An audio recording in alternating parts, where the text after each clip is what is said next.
Alright, take a bite. So basically after 14 and a half months, we finally have some and it's time for a try. So this journey begins about 14 months ago when this city couple that just moved out to start a farm and a homestead about 1 year before this wanted to go up and pick up their first set of pigs ever. So we made the 2.5 hour drive out to this farm to pick up our first pigs, one male, one female. We put them in a dog cage and we had to drive with them in the back of our Traverse, smelly as it is, with our windows down, and then finally being able to bring them to our property, setting up a fencing and trying to just figure out how we were gonna deal with having pigs on the farm for the first time. The dogs had to get adjusted, we had to get adjusted. How much were we gonna feed them? What were we gonna feed them? The first thing that we knew we wanted to do with them is we set up in an area that was going to end up tilling our whole ground up, and we knew this is what pigs are good at doing, but we had them here because that's what ended up tilling our garden for the season. We were expanding our garden, we wanted a big in-ground area, and our pigs at a young age were able to provide that for us by breaking up the ground and just getting it ready and fertilizing it so that we could have a garden in the coming spring. And actually on our very first night ever bringing them to our property, we already had our pigs escaping and had us questioning, were we gonna be cut out for raising pigs? From having our pigs in the area where our garden was gonna be, then we had to officially move them to one of their spots and where we needed them, and that was in our woods. Moving them into the woods was a little bit of fun. We didn't make any kind of path or anything like that. We just opened them up and then tried to direct them to where we needed. I'll tell you what, pigs are fast, and it wasn't the most fun at the time. But we finally did get them back into our woods, and we had such a bad overgrown spot that we wanted them to start working on and trying to start clearing for us.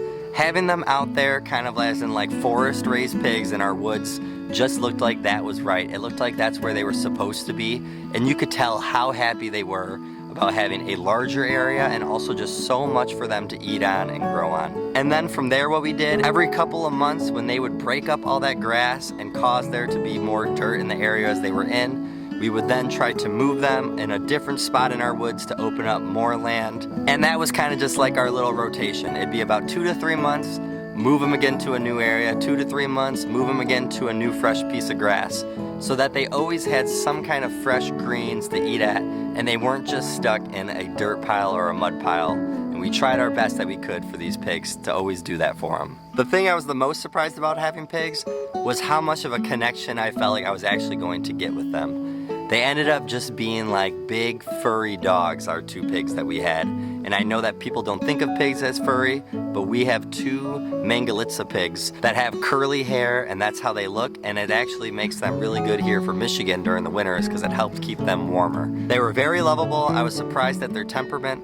The one even would roll over for belly rubs if I was in there and I wanted to pet it long enough. So that definitely made these days that are getting closer and closer now to the end harder the more that I thought about it, because you put in so much effort, so much time with these animals that you take care of, and you want to make sure they live the best possible life they can. And then you realize that the reason you first ever got them though was that you wanted to be able to supply food for your family. And then you have to try to make sure that you can kind of put that into perspective and try not to get too attached to these animals. But that is easier said than done. And that brought us all the way here now to the day before processing day for our pigs.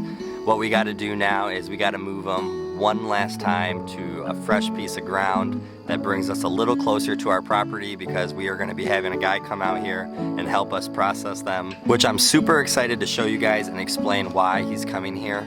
But it is sad knowing that this is the last full day that I am going to be able to be with these pigs and move them and feed them. Talking about feed, I made sure to go out and get them a good last meal.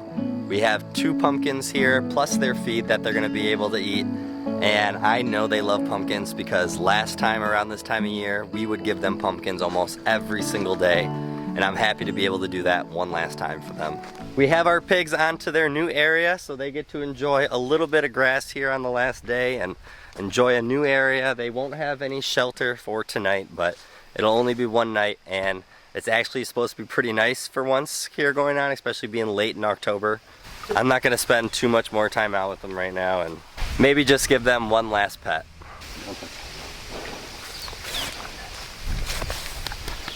All right, that's enough. We'll get ready for tomorrow now. All right, it's the next morning. He likes to get here before the sun rises, so I am setting a few things up here, just making sure that he's gonna be able to get his truck back there.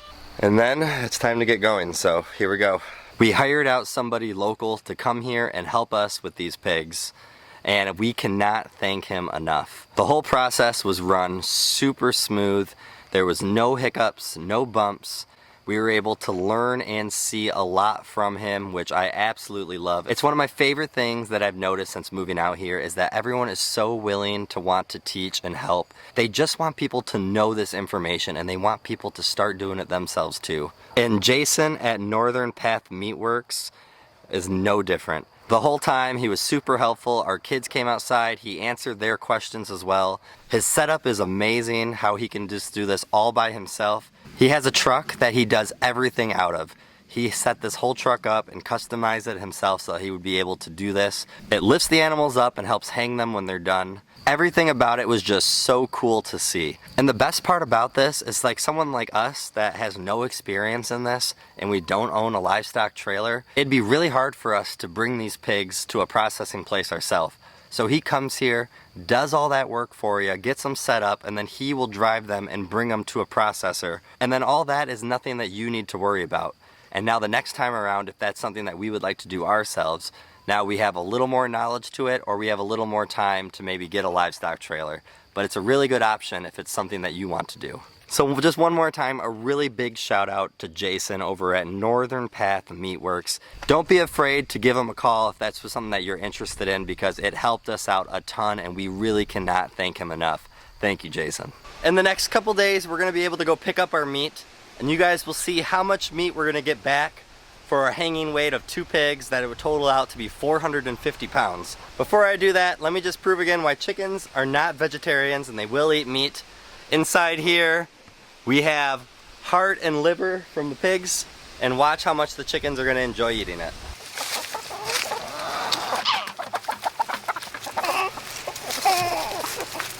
So we finally went and picked up all the meat that we raised ourselves, and today is the day that we will be able to try some of it. And of course, we have to start out with bacon. It has to be the first thing. It's the early morning, so it's one of the first things that you'd want to eat anyways. We are super excited to try this. We just got back so much meat from the 2 pigs that we just raised, and honestly, I can just tell from the cuts as I was putting them away into the freezer that they look absolutely amazing, and I cannot wait to try every single different kind of cut.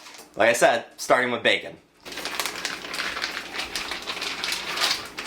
So not only did we get all this meat back, but we also took the fat that we got from all these pigs and we rendered it down, and then we now have so many mason jars full of cooking lard that we can now use so that whenever we want to cook something like bacon in a pan or any kind of different kind of meats, that we can use that instead of using olive oil or butter. And that's going to save us a ton of money, and this cooking lard is supposed to have so many great vitamins and minerals inside it. So that is also another big win, and you want to make sure that you get all that fat back from your pigs and use it that way. You make sure none of that part of that pig goes to waste, and that is one of the best ways to show respect back to these animals, is making sure that you use as much as you can of it.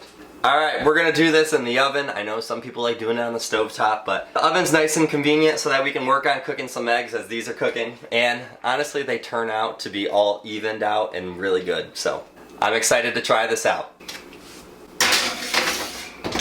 Here's one of those jars full of lard so you can just see. I can put it on here if I wanted to right now, but I am gonna use butter for the eggs just because butter just goes so good with them. But this is something that we can use now, like I said, whenever we cook any kind of meat. Alright, the bacon is ready to go. It is all cooked, and it is time to try the bacon and see how it tastes. That's gonna be really great! Alright, have one. That's good! You didn't even chew it. Theo, you grabbing one? He'll do anything for bacon. Alright, take a bite. What do you have, a little piece? I found donuts too. I love chewy pieces. They're super quiet, so the bacon must be good. Hey! Where are you going? So basically after 14 and a half months, we finally have some and it's time for a try.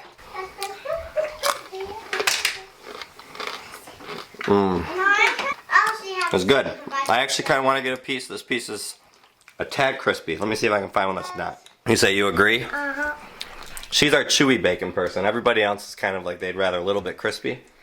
But with this bacon, it's worth it to not make it crispy. I feel like then you really get the taste, all the flavor it has. Hi. How's the bacon? Okay. Bacon's good. There's the bacon update, and here's the baby update. Very sleepy. There's a bacon update. As much as I am enjoying that we've been able to supply this food all for ourselves, it is a little surreal now coming outside to the woods area that we had these pigs and just not seeing them anymore. It does feel like there's just a missing piece to our homestead that we just don't have now. The other day we finally came out and cleaned up all the fencing and the electrical wire that we had for our pigs. I was just trying to give thanks one more time to them, not only for supplying us with any food that we have from them, but honestly just the learning experience they gave us into raising pigs, the area that they cleared for us in our woods, and also the area that they cleared for our gardens, that we were able to have a big in-ground gardening for this season. I'm hoping for everything that they did for us and supplied for us, that hopefully they appreciated the time that we took to take care of them the best that we could. Jason, the guy who came to our property to help us, told us that we did a really good job taking care of them. He could tell by how they were living when he went and saw them, how they acted towards him when he went to go see them, and just how they looked. And inside of them, they looked healthy as could be. And honestly, that is the #1 reason of why we wanted to raise our own meat, is we wanted to make sure that it was well taken care of animals and well taken care of crops growing, and it feels good. It is sad, but it does feel good, and I'm happy that we were able to have this experience. Have a great day and a better tomorrow, and I hope you guys all enjoyed.